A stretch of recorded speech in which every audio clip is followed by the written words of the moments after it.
There are not enough hours in the day. Making a product now, getting traction now, but you also need to consider later as well. Like, I look forward to future investment and pitching, but God, like actually prepping for it, I'm finding it so hard to squeeze that time in. What do you do to show that you're in control, that you have that resilience, that when I'm listening to you, this is a person who is owning the room and owning space? What Otlet is doing is helping scientists communicate and collaborate by making sample sharing more simple. This makes this whole process very transparent, very easy, and saves time. Oh, that was medium here.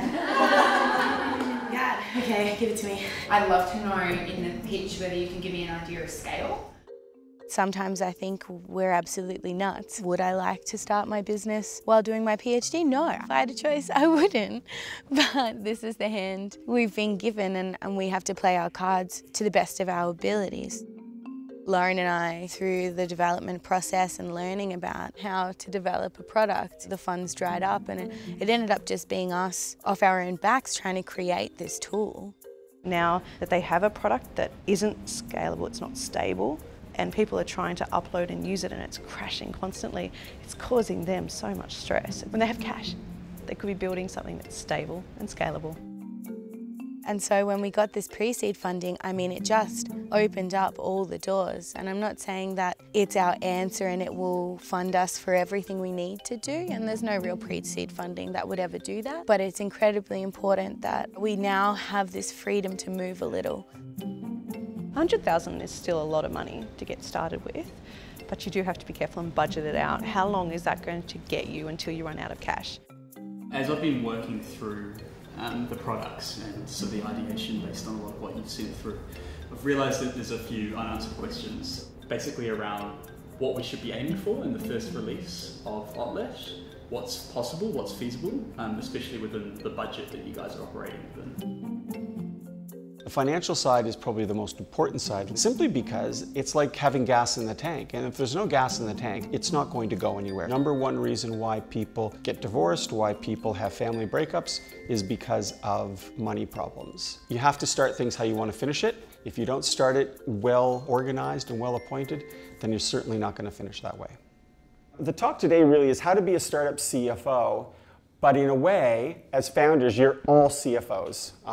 Because as founders, you really are CFO, CEO, CMO, CTO. You've got your fingers in every pie. As a CEO, you should sleep like a baby every night, which means that you wake up every 2 hours and cry.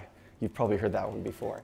We often don't have the deep background in finance skills to be able to really deal with it. But in the meantime, you have to get up to speed yourself. I'm sure you put a lot of pressure on yourselves, and I think Jackie will teach you some techniques today just to make sure that you're looking after yourself as well as growing a successful business. We can have lots of energy as long as we know what recovery means to us. Now, brain tells us I can keep going. So then the choice is yours. What do you do about it? And that's what we're going to do just for 1 minute. I want us to do some mindful breathing. Shut your eyes and go.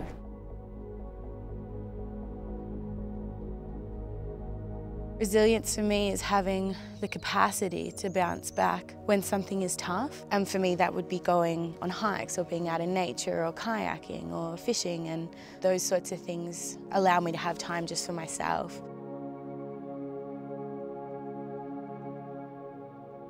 Life does throw you some curveballs sometimes. It's what can build your resilience, and that would be the people you surround yourself by or the family you have.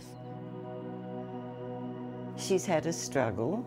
Her mum died when she was only 14 years old. Then she went off to do her university course. It really was very difficult for her. She wanted to come home. She missed us all. We never tried to persuade her whether she was doing the right or the wrong thing. It didn't matter. It was what she wanted. And as time went on, I used to say to her, if this is what you want to do, you go and you do it. But she had to work at it. It wasn't going to come easy. So what she put into it is what she would get out of it. how are you going to get more funding to make sure this is a sustainable business? You need to be aware of and plan for the future, setting up the right meetings, the right partnerships.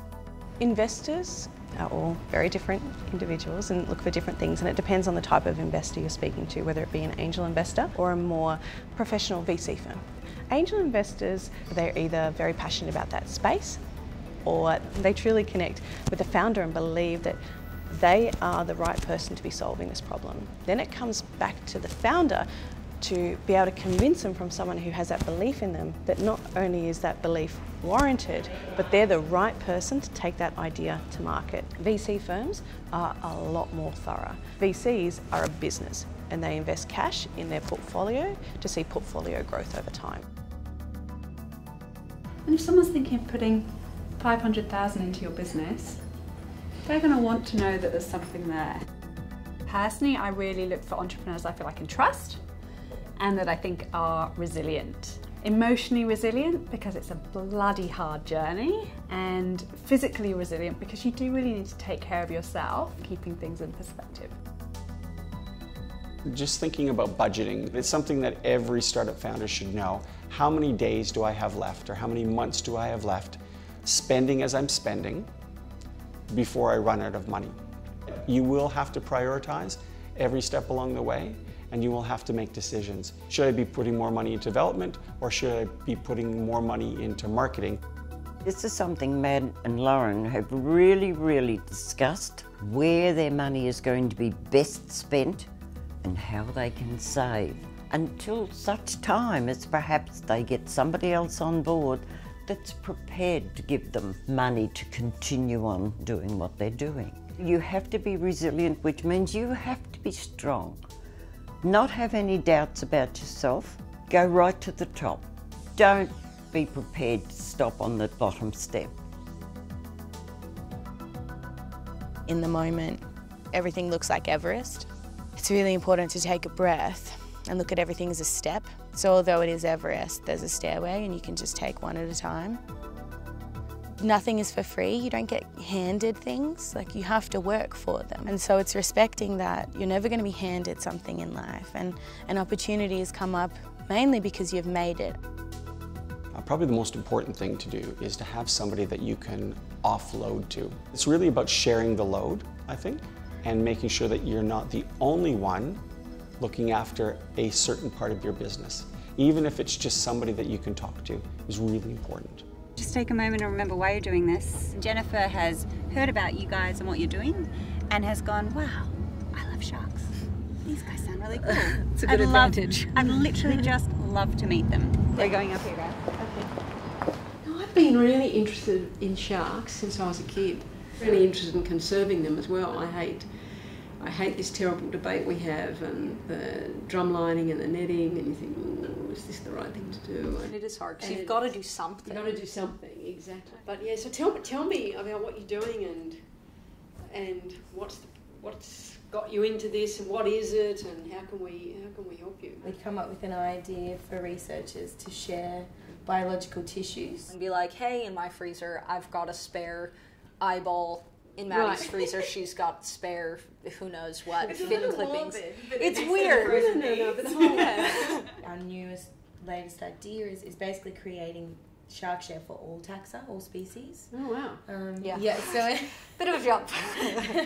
because we've just had so much interest, and we also just realised how important and how much of a difference it can make for researchers and the species that they're looking into. Yeah, going into it, I wasn't really sure what exactly we're going to get out of it, so we just got into such a beautiful, very natural, organic conversation. Maddie and I email you if we've got any questions. Absolutely, because you've got such a wealth of knowledge that I really enjoyed. It ended up giving us so many pearls of wisdom that I would have never thought to ask for. And it just helps us meet people behind these big empires who are just real people and who just want to help others. To have support or to be able to have conversations with people like that is worth its weight in gold. The thought of pitching to an angel investor really excites me because I think I can show them what they want, that we do have the capacity and the willingness and the passion to make this move and make this a real thing.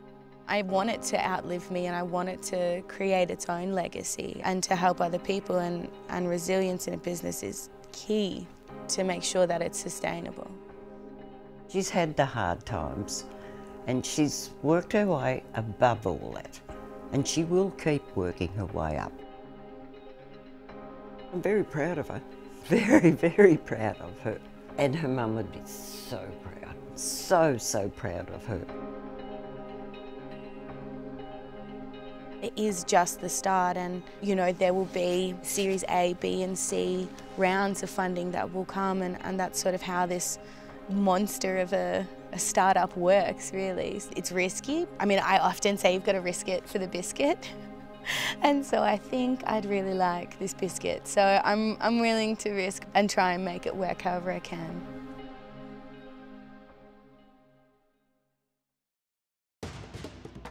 Let's see how well this works. You have the actual floor plan. So yeah, I've dropped out again. The phone that I was using this morning was working. Can't really explain why this one is so much more inaccurate. It's never 100% perfect. Pity. Yes. Yes.